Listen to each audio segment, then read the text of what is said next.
जय जवान जय किसान जय भारतीय किसान लोक शक्ति। साथियों में ठाकुर शिवराज सिंह भाटी, राष्ट्रीय अध्यक्ष भारतीय किसान यूनियन लोक शक्ति। सुबह एक वीडियो कृषि कानून पर बनाई थी, पता नहीं कैसे वो कटती चली गई, छोटी होती चली गई।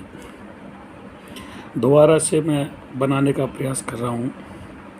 ये जो 3 कृषि बिल सरकार लेकर के आई है, इसमें सबसे पहला कानून है भंडारण का।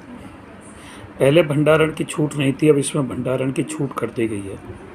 जब कृषि बड़े व्यापारी लंबा बड़ा भंडारण कर लेंगे और सारी चीज़ सरमाएदार की तिजोरी में बंद हो जाएगी, तो सरमाएदार उसको मार्केट में अपने भाव से उतारेगा और महंगाई की मार मारेगा। वो सभी भारतवासियों को सताएगी, ऐसा नहीं किसान को, सभी को सताएगी। तो भंडारण की जो छूट की गई है वो सरमाएदारों के हिसाब से की गई है। मैं ये पूछना चाहता हूँ, सरकार कोविड में 3 कृषि कानून लेकर के आई, आनन फानन में महामहिम राष्ट्रपति जी के साइन करवा दिए, और कानून बनने से पहले जो सरमाएदार थे उनके वेयर हाउस बन गए। उनको कैसे पता चला कि ऐसा कानून आने जा रहा है? तो भंडारण का जो कानून है वो देश में महंगाई फैलाएगा। अगला कानून है कि आप अपनी फसल कहीं भी बेच सकते हो। साथियों, हम कहाँ बेचें? कहाँ ऐसा है कि जहाँ अगर हम यहाँ धान की खेती कर रहे हैं तो हिंदुस्तान के किस कोने में धान का फसल हमें महंगा मिल जाएगा? या दलहन की खेती कर रहे हैं तो कहाँ, जब दलहन का भाव, जिस क्षेत्र में दलहन की पैदा होती है वहीं भाव नहीं मिलते, तो दूसरी जगह कौन सा व्यापारी वहाँ खरीदने आएगा? पहले ही इन्होंने रजिस्ट्रेशन कर रखा है, जहाँ जिसकी खेती होती है उसी ज़िले में रजिस्ट्रेशन होता है और वहीं बेचते हैं।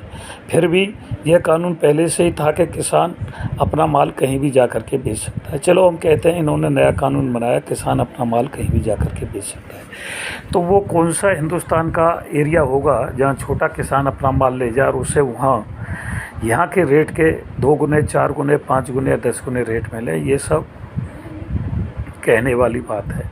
तीसरा, ये कह रहे हैं कि मंडियों में किसान की लुटाई होती थी, पूरा कीमत नहीं मिलती थी, बिचौलियों की मार थी। तो हम ये कह रहे हैं, बड़े व्यापारी ये लाने को कह रहे हैं जिनका ना तो कोई रजिस्ट्रेशन है, ना उन पर कोई टैक्स है। ऐसी इनकी क्या मजबूरी बनी कि जो बड़े व्यापारी हैं उन पर टैक्स लगाने के लिए और उनका रजिस्ट्रेशन करने के लिए मना किया? जब उनका रजिस्ट्रेशन ही नहीं होगा और उन पर कोई टैक्स नहीं होगा, अगर वो हमारा उधार माल ले जाते हैं तो हमारे माल के पैसे की गारंटी किसकी होगी कि वो हमारे माल के पैसे की गारंटी दे? साथियों, इन्होंने कहा अगर आपके माल की पेमेंट नहीं होती है तो आप एसडीएम और डीएम कोर्ट में ही जा सकते हैं, उसके सिवा आपकी कहीं अप्लाई नहीं होगी। ऐसी क्या मजबूरी थी कि हमको डीएम और एसडीएम कोर्ट में बांध करके रख दिया, जबकि डीएम और एसडीएम शासन प्रशासन के दबाव में, बड़े सरमाएदारों के दबाव में काम करते हैं। बड़े सरमाएदार हैं, इनकी राजनीति में बहुत ऊंची पहुंच होती है। प्रशासनिक अधिकारी उसमें स्वतंत्र रूप से फैसला नहीं ले पाते। हमने कहा कोई बोर्ड बना दो जिसमें दोनों सांसद, विधायक, जनप्रतिनिधि हो, पुलिस कप्तान हो और कमिश्नरी का कमिश्नर हो। एक बोर्ड 8-10 आदमियों का हो। बोर्ड में किसान चला जाए डीएम के बाद, जैसे ज़मीन के मामले हैं बोर्ड में चले जाते हैं, या कोर्ट में भी हमें छूट दी जाए। साथियों, ये कहते हैं कॉन्ट्रैक्ट खेती। कॉन्ट्रैक्ट खेती की क्या आवश्यकता थी साथियों? कॉन्ट्रैक्ट खेती के बजाय अगर ये किसान को सस्ता खाद, बीज, पानी, बिजली ये उपलब्ध कराते, नहरों की व्यवस्था करवाते, ट्यूबवेलों की व्यवस्था करवाते, सरकारी ट्यूबवेलें लगाते, बिजली सस्ती उपलब्ध कराते, नहरों का पानी उपलब्ध कराते समय से, किसान की मूलभूत समस्याएं खाद, पानी और बीज, अगर खाद, पानी और बीज सही समय से सही उपलब्ध हो जाता है तो साथियों किसान की आधी से ज़्यादा समस्या दूर हो जाती है। कॉन्ट्रैक्ट खेती में साथियों कॉन्ट्रैक्टर का ही सारा सामान होगा। कॉन्ट्रैक्टर के खाद, बीज, नराई, गुड़ाई समय सब उसी के माध्यम से होगा। तो साथियों, मुझे ये बताओ, जब सब चीज़ कॉन्ट्रैक्टर के हिसाब से होगी तो गुणवत्ता की जिम्मेदारी किसान की क्यों होगी? और साथियों, आज क्षेत्र में छोटा किसान है, ये 100-200 500 बीघे का कॉन्ट्रैक्ट करेंगे और सारे खेत की जो मेड़बंदी होती है उसको ख़त्म करके एक बड़े बड़े फार्म बनाएंगे। और जब कॉन्ट्रैक्टर छोड़ के चला जाएगा तो किसान को अपने खेत की निशानदेही भी करनी मुश्किल हो जाएगी, आपस में झगड़े होंगे, मजबूरन वो कॉन्ट्रैक्ट पे खेती देनी पड़ेगी। ये किसान को बेरोज़गार करने पे तुले हुए हैं कॉन्ट्रैक्ट खेती में। कॉन्ट्रैक्ट का अगर माल आगे बढ़िया सप्लाई हो रहा है, आगे मार्केट में महंगाई है तो यहाँ से माल उठा लेगा। किसी कारण से महंगाई आगे नहीं है, माल नहीं उठ पा रहा है, आगे मांग नहीं है, तो कॉन्ट्रैक्टर हमारी गुणवत्ता के आधार पर हमारी फसलों को छोड़ देगा। जो हमने खाद, बीज, पानी और सारी लागत कॉन्ट्रैक्टर ने खेती शुरू होने से पहले दी थी, वो किसान के ऊपर कर्जा रह जाएगा और उतनी ही फसल वो खरीद लेगा जितनी उसे आवश्यकता है, जितना किसान के ऊपर कर्जा है। कॉन्ट्रैक्ट खेती देश में जहाँ भी हुई है कहीं किसानों को उसका उचित लाभ नहीं मिला है। पहले भी कॉन्ट्रैक्ट खेती करके देख लिए साथियों।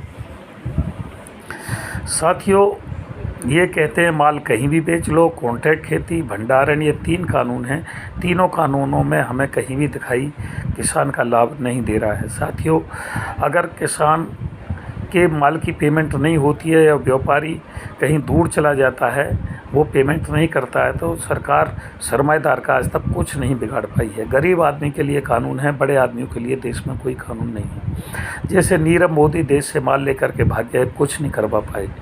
हमारे देश में काफ़ी फ्रॉड हुए, बाइक बोर्ड का फ्रॉड हुआ, कुछ इंश्योरेंस कंपनी भी डुप्लीकेट आई, 2 नंबर की आई, वो किसानों से पैसा लूट के चली गई। आज तक किसान का पैसा वापस नहीं मिला, ना कोई ऐसा कानून है कि किसान का पैसा मिला। उस कंपनी पर उस कंपनी पर इन्होंने केस चलाए, बाइक बोर्ड पर केस चलाए, उनकी संपत्ति जब्त की, लेकिन जिनकी लुटाई हो गई उनको वापस नहीं मिली। इसी प्रकार किसान की लुटाई करके अगर बड़ा व्यापारी चला जाता है और किसान की पेमेंट नहीं होती है तो सरकार की कोई गारंटी नहीं। साथियों, कहते हैं मंडी कैसे समाप्त हो जाएंगी। मंडी इस तरीक़ा से समाप्त हो जाएंगी साथियों, जब साल 2 साल बड़े व्यापारी जिन पर कोई टैक्स नहीं है वो महंगा खरीदेंगे तो हम सब उसी को माल देंगे, और छोटी जो मंडी क्षेत्रों में जो मंडी होती है वहाँ किसान जाएगा। जब जाएगा ही नहीं तो वो जो व्यापारी हैं वो अपना कोई दूसरा बिजनेस कर लेंगे। जिस चीज़ का निजीकरण हुआ है, जो पुरानी व्यवस्थाएं, चाहे स्कूल की हों, अस्पताल की हों, शिक्षा स्वास्थ्य का निजीकरण हुआ, सरकारी सेवाएं सब ठप होती चली गई। इन्होंने नहीं कहा था कि हम सरकारी स्कूलों को बंद करेंगे, लेकिन स्वतः ही वो बंद के कगार पे पहुंच गए। अस्पताल बंद के कगार पे पहुंच गए, उसकी तरफ सरकार ने ध्यान ही नहीं दिया, क्योंकि शिक्षा स्वास्थ्य का निजीकरण कर दिया। जिसका निजीकरण जब भी हुआ है, जो हमारी पुरानी व्यवस्था थी वो ठप पड़ गई। इसलिए ये खेती का भी निजीकरण करना चाहते हैं, उसमें सरमाएदारों को लाना चाहते हैं, तो किसानों की जो अपनी पुरानी व्यवस्था है सब ठप हो जाएगी। जैसे आज देसी बीज, किसी भी फसल का देसी बीज आज हमारे देश में नहीं है, सब संकर बीज हमारे देश में आ रहे हैं, सब डंकल बीज आ रहे हैं, सब बीटी बीज आ रहे हैं, और पुराने बीज जिनमें बहुत सारी खाने में भी स्वाद होता था और शरीर के लिए भी लाभदायक होते थे, उनसे शरीर को कोई नुकसान नहीं होता था, आज वो कहीं दिखाई नहीं दे रहे, क्योंकि उनकी खेती होनी बंद हो गई। इसी तरीक़ा से ये जो निजीकरण खेती का करने जा रहे हैं 3 कृषि काले कानून के तहत, इनसे किसानों को बहुत नुकसान है। कृषि कानूनों पर बोलना तो बहुत लंबा है, लेकिन हम ये पूछना चाहते हैं कि ऐसी क्या मजबूरी हुई जो बड़े सरमाएदारों से इन्होंने टैक्स हटाया, रजिस्ट्रेशन हटाया, हमको ये कहा कि तुम डीएम एसडीएम कोर्ट से बाहर नहीं जा सकते, उनकी भंडारण की छूट की। क्या सरकार सरमाएदारों के दबाव में काम कर रही है? इन कानूनों को क्यों नहीं वापस ले रही है? ऐसा कौन सा इनका कॉन्टैक्ट हो गया है बड़े सरमाएदारों से कि उनके दबाव में काम कर रहे हैं? सरमाएदारों को कैसे पता चला साथियों कि ये कानून आने वाला है? उससे पहले उन्होंने बड़े बड़े स्टोरेज, कोल्ड स्टोरेज बना लिए। साथियों, जो भी चीज़ सरमाएदार की तिजोरी में गई है वो महंगी हुई है। अगर बाबा रामदेव अपने गौमूत्र को महंगा बेच सकता है और हम अपने गाय के दूध को भी महंगा नहीं बेच सकते, तो आप इससे अंदाज लगा सकते हो। जिस भी सामान पे किसी भी कंपनी की मोहर लगी है, किसी भी कंपनी का वो प्रोडक्ट माना गया है, तो मार्केट में महंगा बिका है। हम अपने गेहूं को, अपने आटे को उतना महंगा नहीं बेच सकते जितने ये कंपनी पैकिंग करके अपने सामान को महंगा बेच देते हैं। तो साथियों, 3 कृषि काले कानून हैं ये, इनके लिए देश को समझना होगा, मेरी बात को आगे तक शेयर करना होगा। पहले आज सुबह मैंने एक वीडियो बनाई थी, उसमें बहुत सारी कट गई और वो छोटी होती चली गई, पता नहीं कैसे इतनी छोटी हुई। तो साथियों, ये जो 3 कृषि काले कानून हैं, इनमें बहुत सारी खामियां हैं, इनमें भंडारण की छूट सरमाएदार को दी गई है। किसान कोई भी भंडारण नहीं कर सकता, ना किसान की औकात है कि वो भंडारण करे, ना किसान को किसी कोने में अपने सामान का महंगा मिलेगा। हाँ, ये बड़े प्लेयर जो आते हैं सामान खरीदने के लिए, हो सकता है छोटे व्यापारियों को ख़त्म कर जाएं, जैसे हिमाचल में और कश्मीर में सेब के छोटे व्यापारी ख़त्म कर दिए और आज अपने मनमानी ढंग से ये खरीद रहे हैं। साथियों, जहाँ जहाँ भी कॉन्ट्रैक्ट खेती हुई है उसका नुकसान क्षेत्रवासियों को उठाना पड़ा है, इसलिए इसका विरोध करना जरूरी है।